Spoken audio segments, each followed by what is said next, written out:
Hello guys! I have just been so in love with this new Beauty and the Beast movie. I always loved Beauty and the Beast, but I wasn't expecting to love the live action so much. So after talking Daniel's ear off for days, I finally decided to share some of my insights with you about why I think Beauty and the Beast is a tale as old as time. So as you know, Beauty and the Beast just recently came out starring Emma Watson as Belle, and it's pretty similar to the Disney animated version, but with a few twists and a couple new character developments that I just loved. If you look at the beginning of the story starts where the story starts, if that makes any sense. This applies to all movies, this applies to all books. The witch comes and she gives him a rose that turns him into a beast. Why is this significant? Well, one, it starts the story right at the beginning, right when he turns into a beast. But also you have to know why the story is starting at that time. And this applies to your writing, so pay attention. Make sure the reader or viewer knows why the start of the story is there. So in the movie it talks about how the prince taxed the people and made them very poor so that he could pay for his lavish kingdom and lavish parties. But there has to be something else to motivate us to start it right now. Well, guess what? Everybody there is young women and they're all dressed in white, and he's looking to find someone to marry. So that's when we had to start the story, because nope, he's not supposed to marry any of those girls, so we need the witch to come in then. The second thing that I loved about Beauty and the Beast was the characters. The characters are incredible. One reason why I love the characters in this story, and especially love them even more in the live action, is because they change. Let's examine this. The obvious change is the Beast becoming the prince again, and also Belle learning to love the Beast. Those are the two obvious things. What's not so obvious in the live action is that the Beast also changes by learning to appreciate Belle's father in a new light. Belle also realizes the sacrifice that he made for her when he had to leave her mother. Another not so obvious change that Belle has is her feelings towards the Lumiere, Cogsworth, all of the items that are actually people.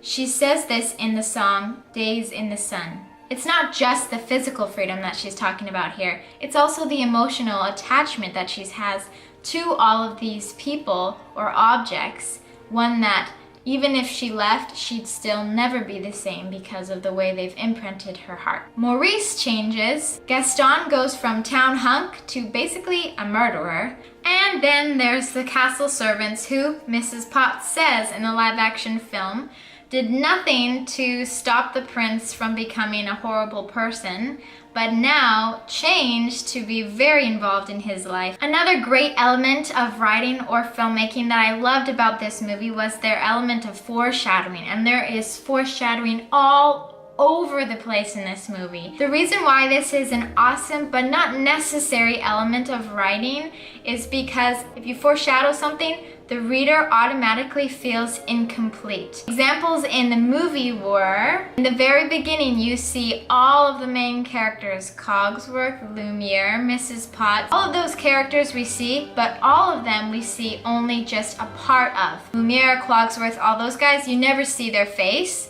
And the prince, you'll see his face, but it's covered with makeup. Same with the pianist and the opera singer. Unconsciously, we know we will see them again in human form because we need to see their faces still. Another foreshadow is when Belle talks to a villager and he explains that he's forgotten something. Later on, we find out that he's actually Mrs. Potts' husband, and what he's forgotten about is his family. If you pay really close attention, you'll actually see Mr. Potts standing next to teapots and dishware in the village.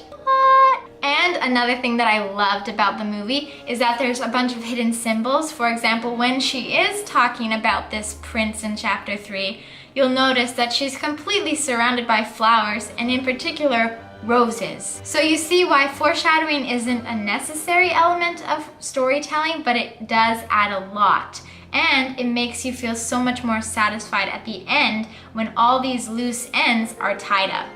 The last thing that I loved about this story was that in the climax, every single significant character is given a defining moment of choice.